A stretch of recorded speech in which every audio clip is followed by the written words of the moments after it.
애국주의로 불타는데 허프의 향수병은 질병이라고 할 수 없지만 의학 교과서는 아니라도 우리의 문화적인 의희 목록에는 살아남았다. 대체로 향수병이라는 개념이 낭만주의 시인이나 철학자 그리고 정치과학자들에게 빠르게 채택되었기 때문인 것으로 여겨진다. 정치과학자들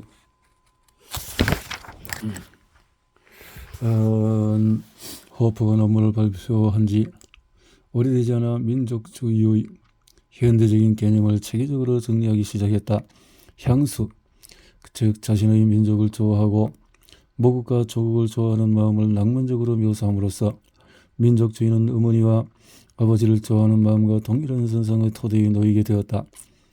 미리엄 웹스터 대학생용 사전을 보면 향수병은 지나간 시기나 되돌릴 수 없는 상태를 아쉬워하는 마음이나 다시 돌아오고 싶어하는 지나치게 감성적인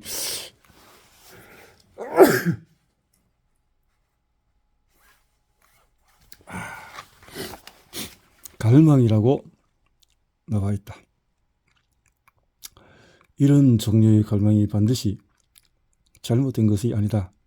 또한 잃어버린 낙원을 그리워 갈망은 인간이 지닌 우울한 상태의 부분처럼 보이며 아담과 이브만큼 오래된 것이다. 모든 민족이 나름의 향수를 가지는데 단 한 가지 흥미로운 점은 민족마다 지니는 향수가 모든 사람의 민족적인 신금을 건드리는 포괄적인 것임에도 저마다 자기 민족의 향수가 뭔가 특별하다고 믿는다는 점이다. 클라라가 사랑의 마음으로 조국을 기억하고 갈망하는 것은 윤리적으로 아무 잘못이 없다. 그러나 조국에 대한 기억이 정신을 온통 삼켜버려 내가 정신병으로 불타듯이 불길이 퍼져가면 그녀의 윤리적인 IQ는 순식간에 상실이 된다.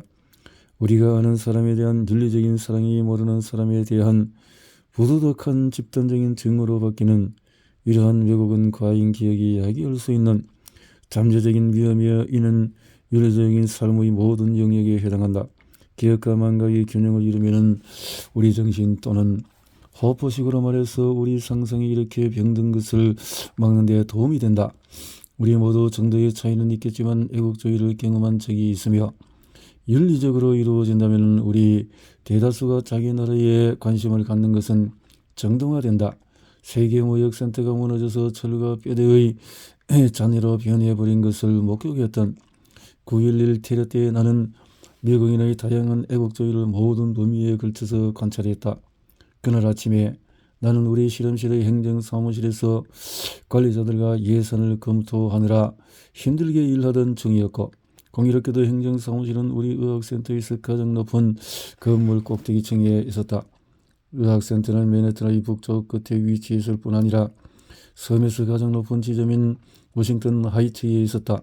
워싱턴 요새 전투 때 조지 워싱턴이 영국에 맞서 방어전을 펼치던 곳이라 워싱턴 하이츠라고 이름 붙였다.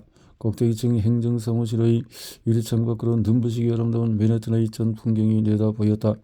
원시지역이었던 그날 아침에 우리는 맨해튼 섬의 남쪽 끝에 있던 세계무역센터 북쪽 타워에서 연기가 피어오르는 것을 공포 속에서 바라보았다. 이 일이 외국의 공격으로 인한 것임이 분명해졌을 때 미국 민중에서 일부는 200년도 더 넘도록 외국의 공격이 없다가 처음으로 맨해튼 섬에 가해진 공개였던 사실도 전혀 감안하지 않았고 미국이 자유민주주의 원칙을 중심으로 세워졌다는 사실도 잊었다. 쌍둥이 빌딩이 여전히 불타는 동안에 우리는 의료 서비스 제공자로서 당연히 시내로 달려가고 싶었지만 병원에 그대로 남아 있으라는 지시가 내렸다. 워싱턴 하이츠 병원 요새를 지키면서 정차 앰뷸런스 차량 행렬의 부상자 싣고 오기를 기다리고 라고 했다. 생존자가 거의 없었기 때문에 아무도 오지 않았다. 그 끔찍한 날이 펼쳐지는 가운데 TV 화면에 눈을 고정하고 할 일 없이 기다리던 나는 충격이 쌓인 병원 동료들 사이에 민족주의적인 이야기가 오가는 것을 목격했다. 나는 이를 건강한 충고라고 여겼다. 나의 이스라엘 친구들과 비교할 때 미국 친구들은 조국에 대한 감정이 별로 없는 것 같다고 종종 느껴왔기 때문이다. 그러다가 비판적으로 여겨졌던 것이 아니다. 사실 나는 미국 친구들 중에서 거의 모두가 군 공부를 할 필요가 없고 조국이 있다는 것을 당연하게 여기는 나라에 살고 있다는 점을 종종 시기했다.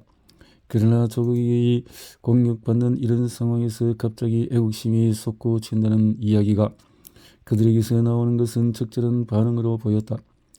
건물이 무너지고 나자 우리 센터 대기실에 모여있던 대다수 사람은 호프가 상상했던 내부의 활동성이 뜨거워지기 시작한 것처럼 보였다. 미국에 복수를 하고 싶어하는 집단의식이 있었다. 전쟁에 시달리는 중동 지역에서 저런 사람으로서 누릴 수 있는 한 가지 잠재적인 이점은 민족주의 위험에 예민할 수 있다는 것이다.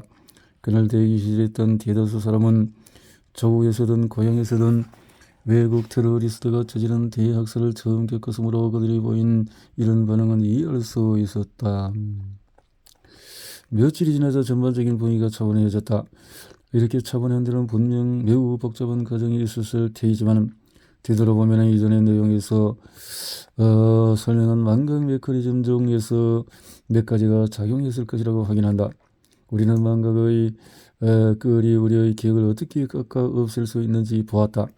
또한 예상 사건이 일어난 직후에 감정적인 망각이 가져다주는 치료적인 이점이 어떻게 시작될 수 있는지 보았으며 다 함께하는 활동에 참여함으로써 이 과정이 빠르게 이루어지고 감정적인 기억이 너무 뜨겁게 타오르거나 정신병이 생기는 것을 막을 수 있다는 것도 보았다.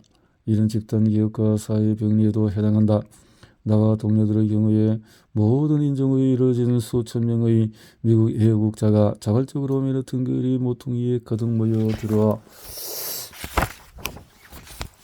촛불을 밝히는 모임에 참여하면서 이 과정이 일어났다.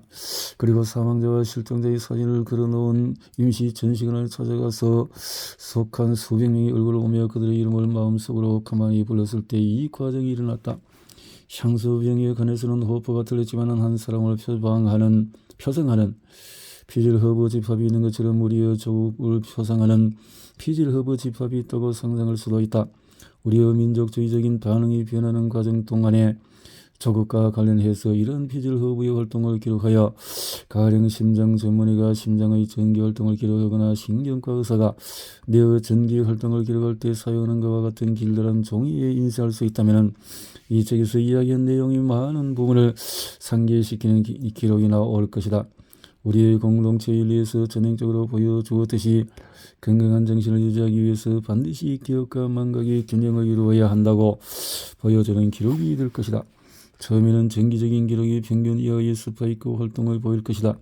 국가를 잊고 거의 관심을 두지 않는 윤리적으로 의심스러운 상태를 반영하여 심지어는 아무 흔들림 없이 직선 행태를 띌 수도 있다. 그러다가 우리의 애국심을 일깨우는 사건의 자극을 받아 조국과 관련한 기억이 정상 수준으로 다시 말해 우리가 기억하고 온 나라의 안전과 안녕을 염려해야 하는 수준까지 활성화되면 스파이크 활동상의 건강한 흔들림이 나타날 것이다.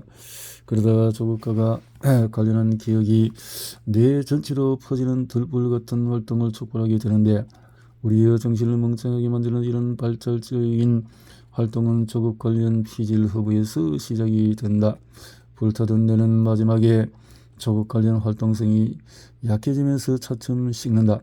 이렇게 식는 과정에는 틀림없이 많은 요인이 작용하지만 적어도 부분적으로 망각 과정이 포함되며 이 경우에도 망각은 우리 대다수가 윤리적으로 건강한 상태를 되찾도록 도와준다.